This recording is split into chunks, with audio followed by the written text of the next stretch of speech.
Voilà, bon, je m'appelle Bruno et je voudrais vous raconter une histoire qui est formidable. Non pas parce que c'est la mienne, mais c'est parce que un jour dans ma vie, j'ai été complètement transformé par une rencontre.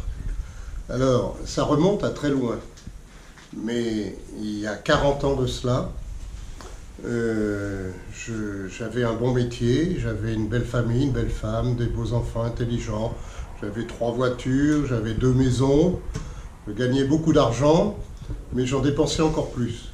Bon. Mais malgré tout ça, j'étais insatisfait et l'amour de ma femme ne me suffisait pas, il fallait que j'aille chercher l'amour ailleurs aussi. Ce qui fait que d'adultère en adultère, la vie familiale s'est complètement détériorée et on est arrivé à un moment donné où la vie commune n'était plus possible. Je suis parti, ma femme est partie et j'avais toujours ce vide dans le cœur, j'avais besoin d'être aimé, de me sentir aimé.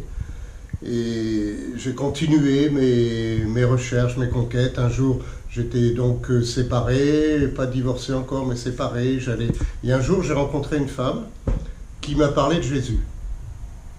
Je dis, mais Jésus, moi je connais, parce que j'ai été élevé dans une famille catholique.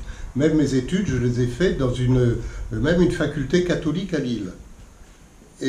Mais pour moi, je connaissais la religion, c'était une morale complètement inapplicable et j'avais complètement tout rejeté. Et elle m'a tellement parlé de Jésus qu'on a fini par se disputer et je suis rentré chez moi.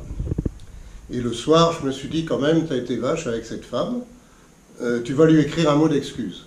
Et je me suis mis à écrire le mot d'excuse et en écrivant, bon, je m'excusais, je lui demandais pardon, et j'ai commencé à écrire, demander pardon à Dieu, pardon à Jésus. Je dis, oh là là, Bruno, ça va vraiment pas, hein, va te coucher, demain ça ira mieux.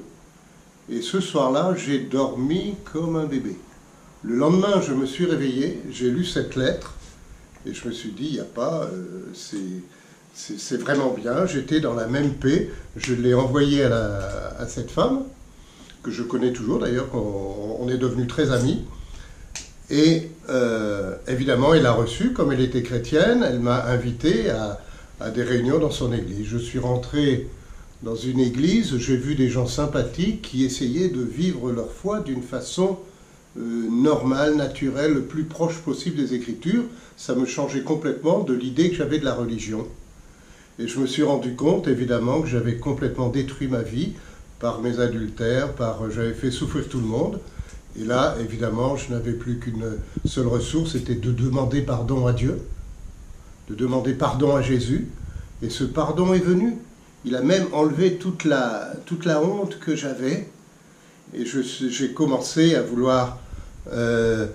voilà, ma vie a complètement changé. J'ai voulu me réconcilier avec c'est mon ancienne femme, mais elle avait refait sa vie avec quelqu'un d'autre. Et du coup, j'ai dit, Seigneur, moi, je veux te suivre. Alors, Dieu a débarrassé ma vie. Quelqu'un est venu acheter, j'avais un cabinet de kiné avec un hôtel.